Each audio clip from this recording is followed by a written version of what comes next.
سچی کہانیوں میں دلچسپی رکھنے والے سامعین السلام علیکم۔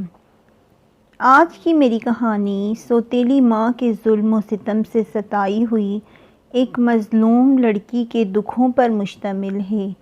بچپن سے ہی دکھ سہنے والی دعا کو سسرال میں کن مشکلات کو سہنا پڑا، ایک سچی کہانی۔ تو چلیں چلتے ہیں کہانی کی طرف۔ ہم دونوں کا تعلق متوسط گھرانے سے تھا۔ دعا بہت ہی زیادہ خوبصورت اور سلجھی ہوئی لڑکی تھی۔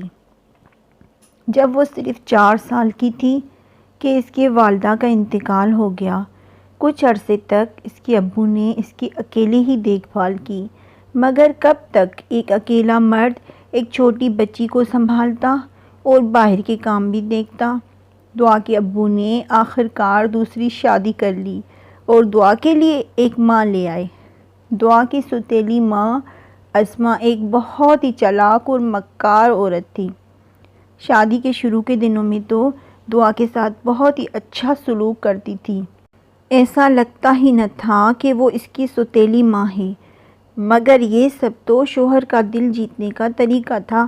جب 1 سال کے اندر ہی اس کے ہاں اپنے بچے کی ولادت ہوئی اور وہ بھی بیٹے کی، تو اس نے اپنا اصل رنگ ڈھنگ دکھانا شروع کر دیا، اور دعا کے ابو بھی بیٹے کو پا کر بیٹی کو تو جیسے بھول ہی گئے۔ دعا کی سوتیلی امی اس سے سارا دن گھر کے کام کرواتی، جیسے دعا اس گھر کی بیٹی نہ ہو بلکہ نوکرانی ہو۔ دعا بہت ہی صابر، شاکر اور محبت کرنے والی لڑکی تھی۔ وہ اپنے ابو سے بھی کوئی شکایت نہ کرتی۔ اس دوران اس کی ایک بہن اور ایک بھائی اور بھی آ گئے تھے، اور اس کی سوتیلی ماں کا سلوک دن بدن اور بھی برا ہوتا جا رہا تھا۔ دعا جب 18 سال کی تھی تو اس کی سوتیلی ماں نے اس کے ابو کے کان کھانا شروع کر دیے کہ ہمیں اب دعا کی جلد سے جلد شادی کر دینی چاہیے، کیونکہ لڑکیوں کی اگر چھوٹی عمر میں شادی کر دیں تو اچھا ہوتا ہے، ورنہ اگر لڑکیوں کی عمر زیادہ ہو جائے تو پھر ان کے اچھے رشتے آنا مشکل ہو جاتا ہے۔ دعا کے والد نے دعا کی شادی کی ساری ذمہ داری اس کی سوتیلی ماں کے سپرد کر دی اور کہا کہ دعا اس کی بیٹی ہے اور وہ اس کے لیے اچھا ہی سوچے گی۔ ویسے بھی رشتے دیکھنا عورتوں کا کام ہے، اسی لیے وہ ہی دعا کے لیے کوئی اچھا رشتہ تلاش کرے۔ وہ یہی تو سننا چاہتی تھی، اسے تو بس دعا کے بوجھ کو سر سے اتارنا تھا۔ اس نے ایک رشتے کرانے والی عورت سے رشتہ ڈھونڈنے کے لیے کہا کہ بہن بس جلدی سے کوئی بھی رشتہ لے آؤ، کیونکہ اب میں اسے زیادہ دن اپنے گھر میں برداشت نہیں کر سکتی۔ رشتے والی ایک 35 سال کے آدمی کا رشتہ لے آئی تو دعا کی سوتیلی ماں ایک دم سے راضی ہو گئیں، اور اس نے اپنے شوہر کو بھی شیشے میں اتار لیا کہ چھوٹی عمر کے لڑکے اپنی بیویوں کو خوش نہیں رکھتے، یہ پکی عمر کا آدمی ہے، کماتا بھی خوب ہے، اس لیے دعا کو بہت خوش رکھے گا۔ دعا کے ابو مان گئے اور یوں دعا کی شادی عثمان سے ہو گئی۔ عثمان ایک پکی عمر کا مرد تھا اور وہ پوری طرح اپنی ماں کے کہنے میں تھا۔ اس کی دیر سے شادی کی وجہ بھی یہی تھی کہ اس کی ماں کو کوئی لڑکی پسند ہی نہ آتی۔ اس کی ماں بہت ہی تیز عورت تھی۔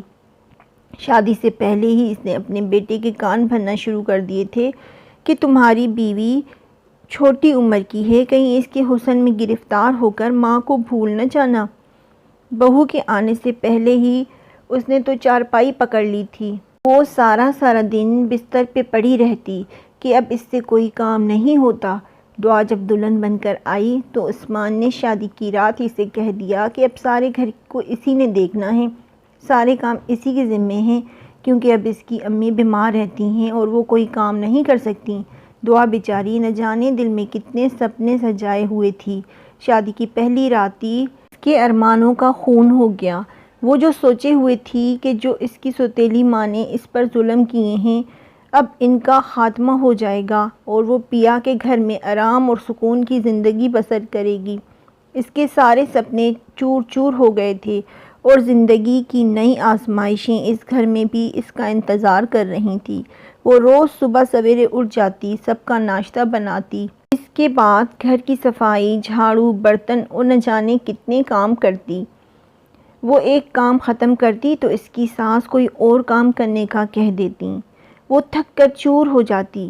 اگر شوہر محبت کرنے والا ہو تو اس کی پیار بھری باتوں سے بیوی کا دل بہل جاتا ہے اور دن بھر کی ساری تھکن دور ہو جاتی ہے، مگر یہاں پر تو ایسا بھی کوئی معاملہ نہ تھا۔ عثمان دعا سے پیار بھری باتیں تو کیا کرتے بلکہ ہر وقت غصہ ہی کرتے رہتے۔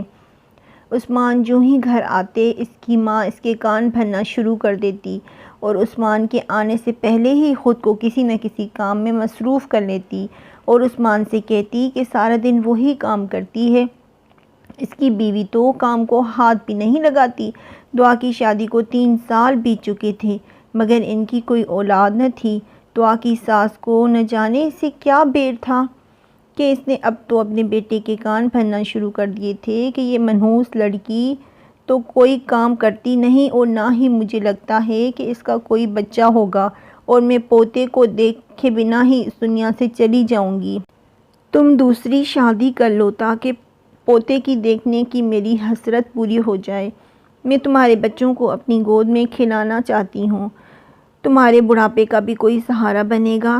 اس کا شوہر تو ویسے ہی اسے پسند نہ کرتا تھا، شاید وہ کبھی اسے پسند کر بھی لیتا، مگر اس کی ساس تو ہر وقت اس کے خلاف اپنے بیٹے کے کان بھرتی رہتی۔ مجھے سمجھ نہ آتی تھی کہ اگر وہ اسے شروع سے ہی ناپسند تھی تو انہوں نے دعا کو اپنی بہو بنایا ہی کیوں؟ بس شاید اس معصوم کی زندگی میں مزید دکھ لکھے تھے۔ آخر دعا کی ساس نے دعا کے شوہر کی دوسری شادی کروا ہی دی۔ دعا شادی والے دن بہت زیادہ روئی اور مجھ سے کہنے لگی، طیبہ کیا میں بہت بری ہوں کہ کوئی بھی مجھے پسند نہیں کرتا؟ آخر میری قسمت ایسی کیوں ہے کہ زندگی کی کوئی خوشی میرے حصے میں نہیں آتی؟ کیا میرا خوشیوں پر کوئی حق نہیں؟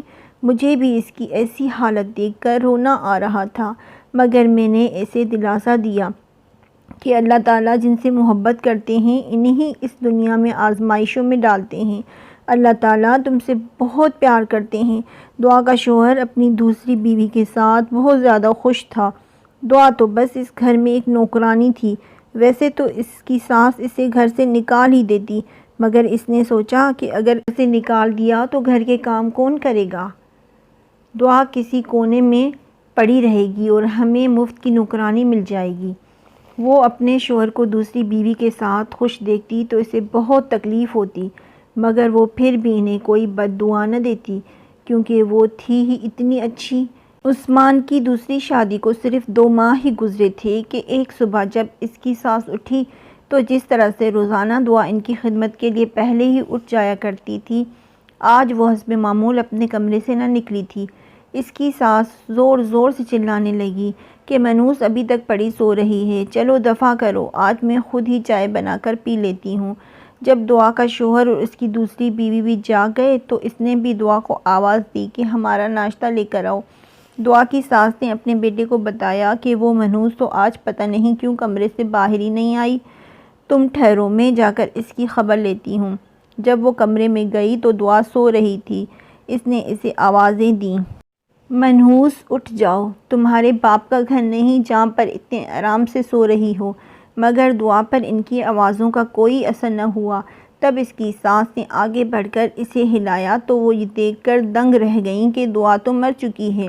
جانے رات کے کس پہر اس کی دل کی دھڑکنیں بند ہوئی تھیں اور وہ اس زندگی کے سارے دکھوں سے نجات پا گئی۔ دعا کی ساس اور اس کے شوہر کو دعا کے مرنے کا کوئی دکھ نہ تھا، ہاں البتہ اس کی سوکن میں کچھ انسانیت باقی تھی اور وہ دعا کے مرنے پر دکھی نظر آ رہی تھی۔ دعا تو قبر میں آرام سے سو رہی تھی، مگر یہاں دنیا میں اللہ نے کیسا انصاف کیا تھا۔